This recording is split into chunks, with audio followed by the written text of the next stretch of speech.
پاکستان اور دنیا بھر میں لاکھوں دیکھنے اور سننے والوں کو ارشد شریف کا اسلام۔ ناظرین، آج پروگرام میں آپ کو بتائیں گے، کل بھی ہم نے آپ سے ذکر کیا تھا کہ ایف آئی اے کی ٹیم نے آج حمزہ شہباز سے کوٹ لکھپت جیل میں چند سوالات پوچھے ہیں۔ وہاں پہ سوال و جواب کا کیا سلسلہ ہوا، جو سوالات تھے وہ بھی ہم نے آپ کو بتائے تھے اور اپنی طرف سے ممکنہ جوابات بھی۔ تو کیا وہ جوابات جو ہم نے آپ کو بتائے تھے حمزہ شہباز نے اسی طرح کے جوابات دیے یا کچھ اس سے مختلف جواب انہوں نے دیے، اور ان کے والد صاحب شہباز شریف صاحب نے انہیں کیا چیز بتائی ہے جو کہ انتہائی جذباتی ہو کے انہوں نے آج ایف آئی اے ٹیم کو بتائی، اور وہ ایسی کیا چیز ہے کہ کیا وہ کانٹراڈکٹ کرتی ہے جو حمزہ شہباز کو ان کے والد صاحب کی ہدایتیں اور قوم کے بچوں کو حمزہ صاحب کیا بتاتے رہے اس حوالے سے۔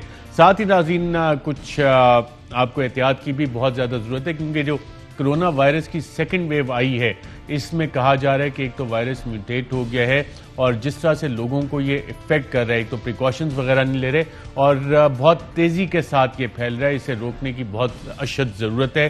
آج کی تاریخ تک 9,000 پاکستانی جان کی بازی ہار چکے ہیں۔ ایک بہت اچھے سینئر صحافی طارق محمود صاحب، ان کی بھی آج خبر آئی کہ وہ بھی اللہ تعالیٰ کو پیارے ہو گئے اور کووڈ کی وجہ سے جان کی بازی ہار گئے ہیں۔ طارق محمود نے مختلف ٹی وی چینلز اور اخبارات کے ساتھ کام کیا، انتہائی نفیس انسان تھے، اللہ تعالیٰ ان کی مغفرت فرمائے اور ان کے لواحقین اور گھر والوں کو صبر دے۔ اور ساتھ ناظرین، کچھ بات کرتے ہیں سینٹ کے انتخابات کی، کیونکہ وزیر اعظم ہو یا اپوزیشن لیڈران، وہ تمام کے تمام اسی پہ بات کر رہے ہیں کہ ایک تو ارلی الیکشن ہونا چاہیے، یہ شو آف ہینڈ سے ہوگا، اوپن بیلٹ سے۔ آج اٹارنی جنرل خالد جاوید خان صاحب نے بھی کہا کہ شو آف ہینڈ کی تو ہم نے کبھی بات ہی نہیں کی، اوپن بیلٹ سے سینٹ کے الیکشنز اس حوالے سے تجویز ہے۔ تو کیا یہ ممکن ہے؟ سپریم کورٹ آف پاکستان کی ایڈوائزری جورسڈکشن جو انووک کی جا رہی ہے، کیا supreme court of Pakistan opposition کی اتنی ساری تنقید کے بعد حکومت کو کچھ ریلیف دے سکتی ہے اس معاملے میں یا نہیں دے سکتی ایڈوائزری جورسڈکشن میں؟ اس پہ بھی بات کریں گے۔ اور اس سے پہلے کہ میں اپنے ایکسپرٹ پینلسٹ کا آپ سے تعارف کرواؤں، اس معاملے پہ وزیر اعظم عمران خان صاحب کیا کہہ رہے ہیں۔ وزیر اعظم عمران خان صاحب نے جو بات کی اس حوالے سے کہ الیکشن جلدی کروائیں گے، جلدی الیکشن کروانے کے حوالے سے کیا کہا، آئیے دیکھتے ہیں۔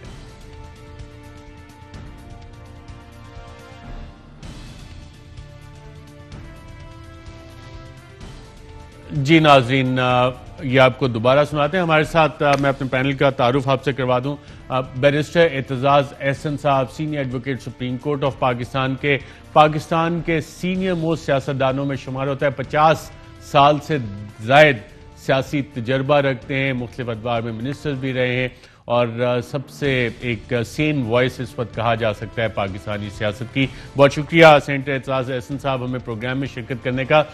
میں آپ اس سے پہلے کہ آپ سے سوال جواب کروں، وزیر اعظم عمران خان صاحب ارلی الیکشن کے حوالے سے کیا کہتے ہیں، آئیے ناظرین سنتے ہیں۔ ایک ہم الیکشن جلدی کروائیں گے سینٹ کے، کیونکہ یہ سارا ڈرامہ ہو رہا ہے، ان کا خیال ہے کہ کوئی سینٹ کے الیکشن ہاں تو وہ تو فیل ہو جا رہے ہیں انہوں نے۔ آپ کو پتہ ہے کپتان تو میں پران ان سے زیادہ بہتر کھیلنا جانتا ہوں، تو الیکشن تو ہم پہلے کروائیں گے۔ جی ناظرین، اور ساتھ ہی شو آف ہینڈز کا ذکر بھی وزیر اعظم نے خود کیا، کہ کن الفاظ میں، آئیے دیکھتے ہیں۔ پاکستان کے سینٹ کے الیکشنوں میں پیسہ چلتا ہے، رشوت چلتی ہے، سب کو پتہ ہے، اس لیے ہم شو آف ہینڈز کے اوپر جا رہے ہیں۔ ڈیموکریسی تو یہ کہتی ہے کہ شو آف ہینڈز کریں، جو جس کے زیادہ ووٹس ہیں مجھے، حالانکہ سٹنگ گورنمنٹ کے لیے آسان ہوتا ہے، جتنے ہمارے ممبرز سے زیادہ ہم سینیٹرز بنا سکتے ہیں کیونکہ ہمارے پاس پاور زیادہ ہے۔ جی ناظرین، ایک تو ٹیکنیکلی کیا سینٹ کے الیکشن شو آف ہینڈ کے ذریعے ہو سکتے ہیں، اس حوالے سے بہت سے لطیفے بھی ہیں کہ اب ٹیکنیکل قسم کی ووٹنگ ہوتی ہے۔ میں وہ اب اشارے کر کے آپ کو آن ایئر اسکرین پہ پبلکلی تو نہیں بتا سکتا، لیکن بہرحال وہ ٹیکنیکلی پاسبل ہے کہ نہیں ہے، کہ کون سے ہاتھ کے اشارے کس طرح کے ہوں گے، کہ پریفرنس 1، پریفرنس 2 اور پریفرنس 3 کے لیے کیا ہوگا، تو وہ شو آف ہینڈ سے یہ پاسبل بھی ہے کہ نہیں ہے۔ ساتھ ہی اس پہ جو اپوزیشن کی طرف سے تنقید آ رہی ہے، پاکستان مسلم لیگ نواز کی senior vice president Maryam Nawaz صاحبہ نے آج پریس کانفرنس میں سوال اٹھایا کہ کیا ممکن ہے کہ اور کیوں حکومت کو جلدی پڑی ہوئی ہے کہ سینٹ کے الیکشن پہلے کروانے، کیا کہا، آئیے دیکھتے ہیں۔ یہ جو 1 مہینہ پہلے کا اعلان ہے الیکشن ہولڈ کرنے کا سینٹ کا، وہ آپ نے کس حیثیت میں کیا؟ جو آپ نے اتنی بڑی فوج ظفر موج رکھی ہوئی ہے اپنے وزراء کی، اپنے مشیران کی، کسی نے آپ کو یہ نہیں بتایا کہ آپ آئین پاکستان کی روح سے یہ اعلانات آپ خود نہیں کر سکتے؟ یہ الیکشن کمیشن آف پاکستان کا کام ہے۔ اور ناظرین، اسی حوالے سے پاکستان پیپلز پارٹی کے چیئرپرسن بلاول بھٹو بھی بات کرتے ہیں اور کہتے ہیں کہ یہ حکومت کی گھبراہٹ ظاہر کرتی ہے کہ وہ سینٹ کے الیکشن پہلے کروانا چاہتے ہیں، کیا کہا انہوں نے، آئیے دیکھیں۔ جہاں تک سینٹ کے الیکشنز ہے، یہ تو اس بات کے ثبوت ہے کہ حکومت گھبراہٹ کا شکار ہے. اس کا یہ اعلان کرنا کہ وہ کوشش کر رہے ہیں کہ شو آف ہینڈ سے یا ٹائمنگ پہ وہ چینج کر کے تاندی کرنے کی کوشش. حکومت جانتی ہے کہ ان کے ایم پی ایز ان کے ساتھ کھڑے نہیں ہیں. حکومت جانتے ہیں کہ ان کو سینٹ میں اکثریت نہیں ملنے والا، اور وہ ہر وہ ہتھ کنڈا استعمال کرنا چاہتے ہیں جس سے وہ سینٹ میں دھاندلی کر کے زبردستی اپنا اکثریت کروا دیں. جی ناظرین، اور Pakistan Democratic Movement P D M کے سربراہ مولانا فضل الرحمان بھی انتہائی شدید غصے میں نظر آئے، اور اس غصے کا اظہار انہوں نے اس بات پہ کیسے کیا، آئیے دیکھتے ہیں. سپریم کورٹ آئین کے کسی شق کی تشریح تو کر سکتی ہے، لیکن وہ آئین کو تبدیل کرنے کا اختیار نہیں رکھتی، اور نہیں اس قسم کے کیس کو سننے کا اس کے پاس اختیار ہے. سینٹ کا انتخاب متناسب نمائندگی سے ہوتا ہے. ممکن ہی نہیں ہے کہ شو آف ہینڈ کے ساتھ یہ الیکشن ہو سکے. اس میں پوائنٹس گنے جاتے ہیں، اور اگر ایک کامیاب رکن پوائنٹس مکمل کر لیتا ہے تو اس کے بچے ہوئے پوائنٹس اگلے امیدوار کی طرف منتقل ہوتے ہیں. تو یہ تو کاغذ کے اوپر بیٹھ کر حساب کتاب کرنے کا معاملہ ہے. لگتا ہے کہ پوری کابینہ جاہل ہے. اس قسم کی جاہلانہ گفتگو یہی لوگ کر سکتے ہیں. جی ناظرین، آپ نے دیکھا یہ تو ہو گیا اب اس حوالے سے سیاسی پوزیشنز، حکومت کی پوزیشن، اپوزیشن کی پوزیشن، اور اس پہ قانون کیا کہتا ہے، قانونی رائے کیا ہے. سینیٹر اعتزاز احسن صاحب، آپ سے یہ جاننا چاہیں گے، ایک تو شو آف ہینڈز کا اٹارنی جنرل صاحب نے آج کلیریفائی کر دیا کہ شو آف ہینڈز کی تو ہم نے بات ہی نہیں کی، اوپن بیلٹ. اس اوپن بیلٹ سے مراد کیا ہے؟ بنیادی طور پہ دو قسم کے الیکشن ہوتے ہیں. ایک کہ جس میں ووٹر کی منشا جو ہے وہ عوام پر ظاہر ہوتی ہے، اور ایک جن میں وہ خفیہ رکھی جاتی ہے، اس کو سیکرٹ بیلٹ کہتے ہیں. اب ہمارے آئین کے تحت جو الیکشن ہے وہ سینٹ کے، ایک تو ہر قسم کا الیکشن جو ہے وہ آرٹیکل 224 کے تحت لکھا ہوا ہے کہ shall be by secret ballot. پہلے تھا except those for the determination of the prime minister اور دا چیف منسٹر. اب وہ بھی الیکشن کہلاتا ہے. سو ماسوائے چیف منسٹر اور پرائم منسٹر کے انتخاب کے باقی تمام انتخاب جو ہے آئین کے تحت ہوں گے وہ سیکرٹ بیلٹ یعنی خفیہ رائے شماری سے ہوں گے. اور اس میں مزید سینٹ سے متعلق جو شیڈیول 1 ہے، شیڈیول 2 کی کلاز 12 ہے، وہ کہتی ہے کہ Senate shall elect members of the assemblies, جس میں قومی اسمبلی بھی آتی ہے اور صوبائی اسمبلی بھی آتی ہیں، shall elect the members of the Senate by secret ballot. تو یہ تو آئین کے تحت ہے. اب اس میں جب تک ترمیم نہیں کی جاتی ان دونوں شقوں میں، شیڈیول میں بھی اور آرٹیکل 224 میں بھی، اس وقت تک کوئی ایسا ضابطہ یا طریقہ کار نہیں اپنایا جا سکتا جس میں جو ووٹر ہو وہ اپنا ووٹ عیاں کر کے ووٹ دے، یعنی لوگوں کو علم ہو کہ اس نے کس طرح ووٹ دیا ہے. جیسا کہ الیکشن جو پرائم منسٹر کا ہوتا ہے اس میں دونوں لابیز ایک طرف کی ان کے مخالف اس طرف کی ان کے حق میں جو چلی جاتے ہیں، جتنے لوگ جو ووٹر ہوتے ہیں وہ باقاعدہ ان میں جا کے اور اپنی شناخت ان کی سب کے سامنے ہوتی ہے، تو وہ پتہ لگ جاتا ہے کس نے کون سے وزیر اعظم کے امیدوار کو وزارت عظمیٰ. بالکل ٹھیک ہے. تو آپ کی قانونی رائے کے مطابق یہ اوپن بیلٹ سے نہیں ہو سکتا جب تک آئینی ترمیم اس میں نہ ہو. تو 186 آرٹیکل 186 کے تحت ایڈوائزری جوریسڈکشن میں حکومت اب سپریم کورٹ سے بھی اس پہ رائے مانگ رہی ہے. تو سپریم کورٹ آپ کہہ رہے ہیں کہ یہ آئین میں بالکل آئینی ترمیم چاہیے، تو سپریم کورٹ تو آئینی ترمیم نہیں کر سکتی ہے، کوئی اس طرح کی ڈائریکشن دے سکتی ہے کہ اوپن بیلٹ سے ہو سکے؟ پاسبل ہے کسی بھی صورت میں؟ جی آئین میں ترمیم کے بغیر نہیں کر سکتی. آئین بڑا واضح ہے، بالکل کلیئر ہے، اور جب تک سپریم کورٹ کو اگر آپ آرٹیکل 186 کے تحت اپروچ کرتے ہیں تو وہ ہے ایڈوائزری جوریسڈکشن، مشاورتی اختیار جو